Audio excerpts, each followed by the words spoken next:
Mental health services for the Latino community around Mission Hill are being expanded thanks to a partnership between the Youth Development Agency, Sociedad Latina, and Boston Children's Hospital. Joining us as our guests are the Executive Director of Sociedad Latina, Alexandra Oliver Davila, and from Children's Hospital, the Vice President of the Child Advocacy Office, Lori Camisa. Thank you very much for being with us. Thank you. I want to start with Alexandra. Talk about what Sociedad Latina has been doing up to this point. So we work with youth ages 10 to 21, and we work on a case management approach, meaning that we actually hire somebody who works one-on-one with young people to identify what steps they want to take academically, personally, financially, work-wise, etc., and also works with them with any challenges, barriers that they may have if they're a young teen parent and they need childcare, finding that childcare so they can get a job. So that's what we've been doing up to date, and with this award, we will actually be able to expand that service to all of our young people and actually go into a much deeper way. Laura, explain what's going to be made possible by this award exactly. Well, the joy of the Bill Boyan Award is the opportunity to support a community-based organization as they do their work in the community. So we're really excited about funding Sociedad because they have such a long history of success of working in the local community.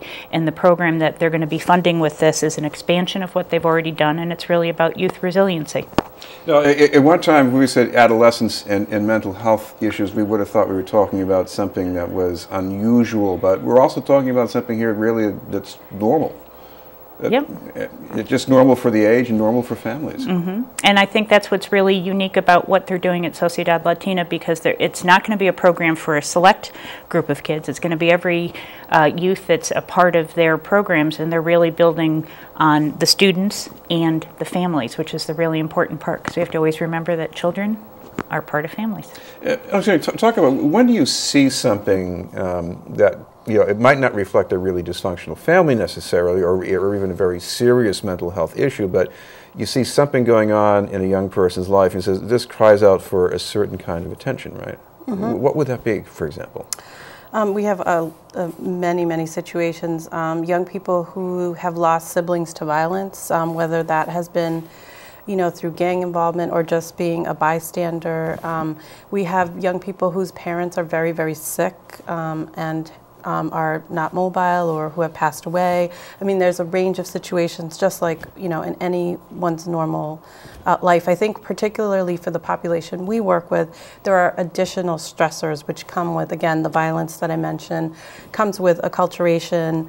If you are a new immigrant or even a first generation, there are a whole host of issues that come up, and even long-term young people that we've seen that are third and fourth generation, there are also things that happen in their life. So for us, it's really important, particularly for Latino young people.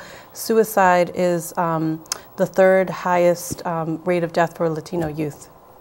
Now, I imagine when you're implementing the program, you're going to have somebody who is culturally wired to all this, right? Yeah, we are looking for somebody who is bilingual and who is multicultural, because obviously we live in a multicultural world. Although the majority of youth we work with are Latino, we are open to any young person. So we do have a large percentage of African American youth. So we want to be able to be inclusive of everybody, but obviously because of the large number of Latino families that we serve, we need to have somebody that speaks Spanish, and that's hugely important, particularly in the mental health field. There are not a lot of bilingual, bicultural people in that field. Lori, talk about the need for intervention, because I imagine there might be, let's say, if there are stresses on a middle-class family, you get intervention and you deal with things. But what about families who are not used to getting intervention? What are they missing? Well, I think there's an important point here, is that although this does affect the Latino population in unique ways, this is not a problem of the Latino community. It's not as though the Latino community is out of sorts on this. It is an issue that affects kids regardless of race, religion, and socioeconomic status. And it's just a little bit easier if you're in the higher end of the socioeconomic status to get the services. And I think when Alex was talking about the stressors that families face, especially in urban settings, especially with violence, especially with with poverty and a lot of the other issues a lot of families may be facing in urban settings, that's what triggers a lot of these issues. And I think what they're trying to do at Sociedad Latina is not saying that these kids have mental health issues.